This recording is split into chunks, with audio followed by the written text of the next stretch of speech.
Hi 7th graders, Miss Opp here. Today we're going to be learning about scatter plots. Our learning objective for today is I can construct and interpret scatter plots. We have two new vocabulary words. The first one is scatter plot, which is a graph that shows the relationship, if any relationship exists, between two sets of data. The line of fit is a line that is very close to most of the data points. It best fits in the middle of those data points. So, in a scatter plot, two sets of data are graphed as ordered pairs on a coordinate plane. Scatter plots often show a pattern, trend, or relationship between the two variables. So, if x increases as y increases, like shown in this first graph, we call that a positive relationship. If x increases as y decreases, and it looks like this second graph, we call it a negative relationship. If there is no obvious pattern in between the two, and the graph looks like this, we call that no relationship. So, in order to identify a relationship, we're going to explain whether the scatter plot of the data for the amount of memory in an MP3 player, which is on the x-axis, and the cost on the y-axis shows a positive, negative, or no relationship. So, looking, we see our line of best fit is that green arrow. It appears that the amount of memory increases as the cost increases. Therefore, the scatter plot shows a positive relationship. That line of best fit is moving upwards, so it's positive. So let's try a couple more. We are going to explain whether the scatter plot of the date in May, which is on the x-axis, and the number of pints of ice cream sold, y-axis, show a positive, negative, or no relationship. So, looking, there is no place in this graph that I would feel confident putting a line of best fit, a line that would fit by most of those data points. So that shows that ice cream sales do not depend on the date. Therefore, the scatter plot shows no relationship. For the next one, we're going to explain whether the scatter plot of the data for time, x-axis, and temperature, y-axis, shows a positive, negative, or no relationship.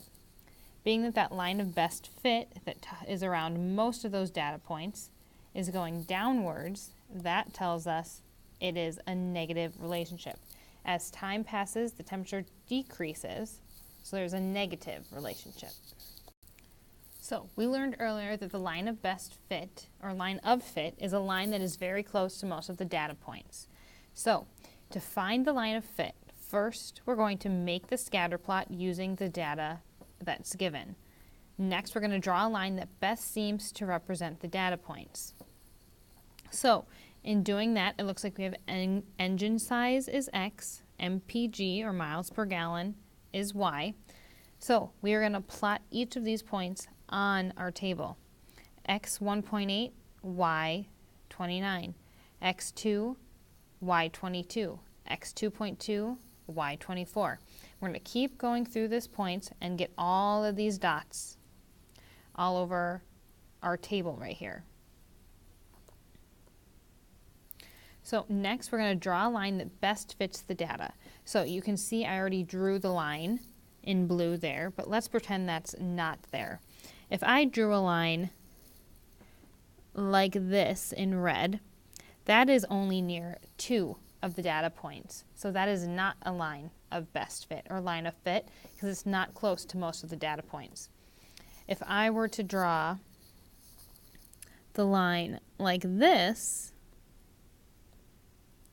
that is by more of the data points, but still not by most. It forgot all of these ones over here. So the line of best fit we would draw going right through the middle of them, right there, and that is our line of best fit. Okay, so let's try one last one. The approximate numbers of high school graduates in Texas over a 10-year period are shown in the table. We want to make a scatter plot and then draw a line that best represents the data. So we are going to go through graduating class is X and number of graduates is Y. So we are going to go through and plot those points. Looking at the first one, I have 1994 for the year, so I'm going to find 1994, and I am going to go up to 163,000, which it looks like my y-axis is labeled in thousands, so I only have to go up to 163 on my graph. So x94, y163, it would be approximately right here. Okay, we did the first one. Looking at the next one, 1995, 169. So that is going to be here. You're going to continue doing that for all the points. Do that and check back. So you can see here I graphed all 10 of those points onto our graph. So now our next step is to draw a line that best represents the data. So I'm going to do that in green. I want to find a line that gets the closest to all of those points. So looking, this line would be our line of best fit. It is close to most of those data points. Don't forget, for better understanding, you can rewatch this video. You can read the examples in the book. You can YouTube the topic and watch other videos on it. And as always, you can ask questions.